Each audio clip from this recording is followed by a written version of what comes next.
The Sound of Silence by Sevastian Winters. The underground city breathed in shallow, wheezing gasps. It was a city of rot and rust, where the air tasted metallic, almost stale, and the walls seemed to close in tighter every day. Elias could feel it.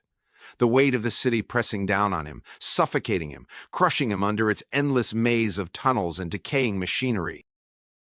He clutched his satchel close, the glass bottles inside clinking softly as he moved through the narrow streets. The one he had found earlier that day was different. Heavier, more dangerous. He could feel the slight vibration of it through the fabric, the faint hum pulsing in time with his heartbeat. His fingers twitched toward the bottle, wanting to touch it, to feel its cold surface again, but he resisted. Not yet. Not here. He glanced over his shoulder, his pulse quickening as the sound of metal boots echoed through the alleys. The enforcers were out, their patrols more frequent, more aggressive lately. Something was happening. The council was tightening its grip. He had to move quickly. Ahead, Juno leaned casually against the wall, twirling one of her mismatched earrings between her fingers, silver in one ear, bronze in the other. She always said they brought her creativity, inspiration. To Elias, they were just another reminder that Juno wasn't like the others. She wasn't afraid to stand out. She wasn't afraid of anything. Except leaving. No one left the underground city. Not alive, anyway. Elias approached her, his heart hammering in his chest. "We need to talk," he muttered, his voice low, barely above a whisper.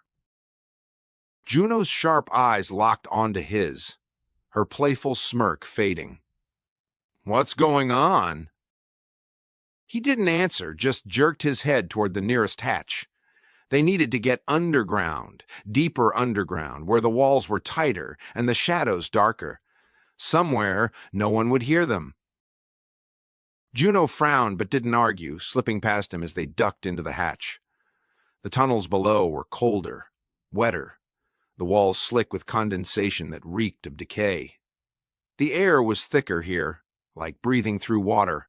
Elias could taste the dampness on his tongue, heavy and sour, clinging to the back of his throat. He forced himself to keep moving, his fingers trembling as they brushed the edge of the satchel. They came to a stop in a small alcove, hidden from the main tunnel. The only light came from the dim, flickering bulbs strung along the ceiling, casting erratic shadows that danced across the walls like ghosts. Juno crossed her arms, leaning against the wall. "All right, Elias. Spill." He hesitated, the weight of the bottle in his satchel growing heavier, pressing down on him like a lead weight. His chest tightened, and his breath came in shallow, ragged gasps. He wasn't sure he could do this. He wasn't sure he could tell her, but he had no choice. He reached into the satchel and pulled out the bottle. It was small, cracked, the thin fracture glowing faintly in the dim light.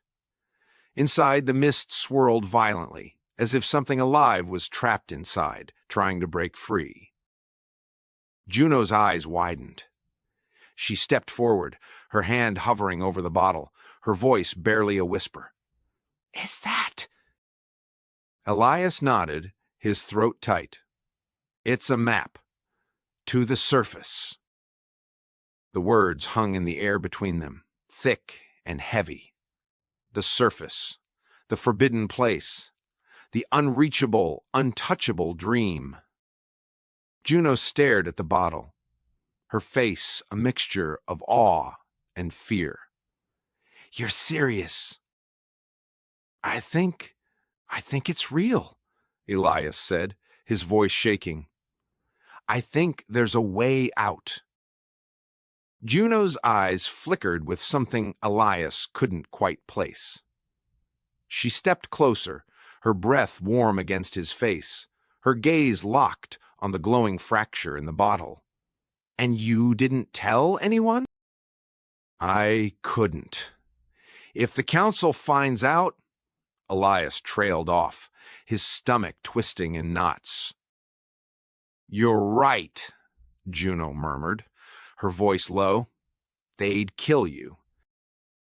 The bottle vibrated in his hand, the light inside flickering faster, brighter. Elias's pulse raced, his mind spinning. The truth was right there, in his hands. The map showed a way out, a path to the surface.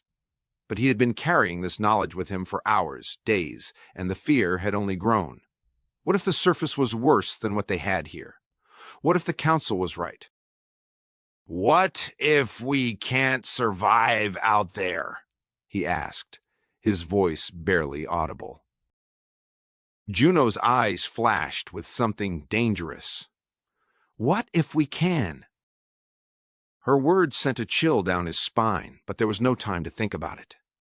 The ground beneath them trembled, the faint rumble of the city's machinery growing louder, angrier. Elias's breath hitched in his throat, and he felt the floor shift under his feet. "What the hell is that?" Juno snapped, her voice sharp. "I don't know." Before he could finish, the ground lurched. Beneath them, the walls groaned, and the ceiling shuddered as dust and debris rained down from above. The smell of burning metal filled the air, thick and acrid, stinging his eyes and filling his lungs with smoke. "Run!" Juno shouted, grabbing his arm. They bolted through the tunnel, their boots slipping on the slick stone floor as the walls trembled and cracked around them. The sound of grinding metal and crumbling stone echoed in their ears, louder than the thundering of their hearts. Elias clutched the bottle tight against his chest, the glass vibrating wildly, the crack widening. The light inside it flared brighter, casting strange shadows against the collapsing walls. He could feel it, pulsing, now alive with a frantic energy that made his skin crawl. The tunnel ahead of them split open with a deafening crack, the ground collapsing into a jagged chasm.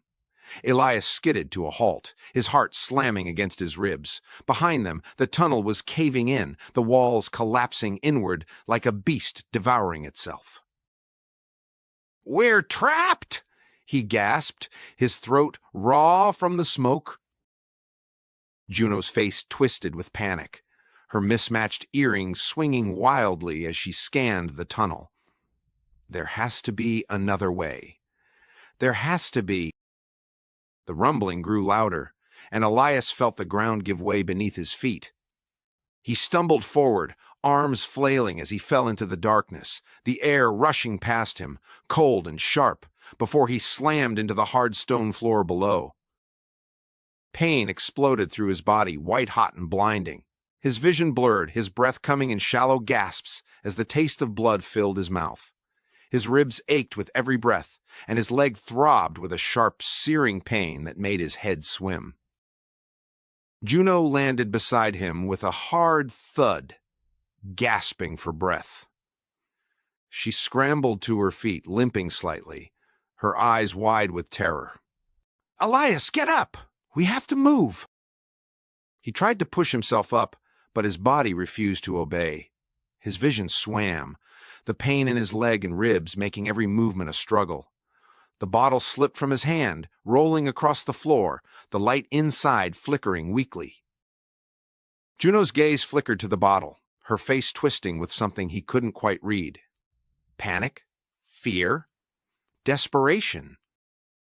"Juno!" His voice was weak, barely a whisper. He couldn't get the words out. He couldn't breathe. The rumbling grew louder, the walls of the tunnel shaking, crumbling. Juno's eyes darted from the bottle to the collapsing ceiling, her face pale, her chest rising and falling in quick, shallow breaths. She looked at him, and for the briefest moment, Elias saw it. A flash in her eyes, a hesitation, and then she turned, her body tensing. No. Elias's heart seized in his chest. The truth hit him like a knife to the gut. She wasn't going to help him. She wasn't going to save him. She had never planned to. The realization crashed over him in a wave of cold dread. This wasn't an accident. She had led him here, knowing the council would come. She had known all along. Juno took a step back, her face hardening. the look of terror replaced with something colder, more calculating. You just couldn't leave it alone. But, Juno... I'm sorry, she whispered, her voice barely audible over the roar of the collapsing tunnel. But I can't stay. Elias's vision blurred, the pain in his chest unbearable as the weight of her betrayal settled like lead in his gut. He tried to speak, tried to move, but it was too late. Juno turned and ran, disappearing into the shadows. The last thing Elias saw before the world went dark was the bottle, its light flickering once before it shattered, plunging everything into silence.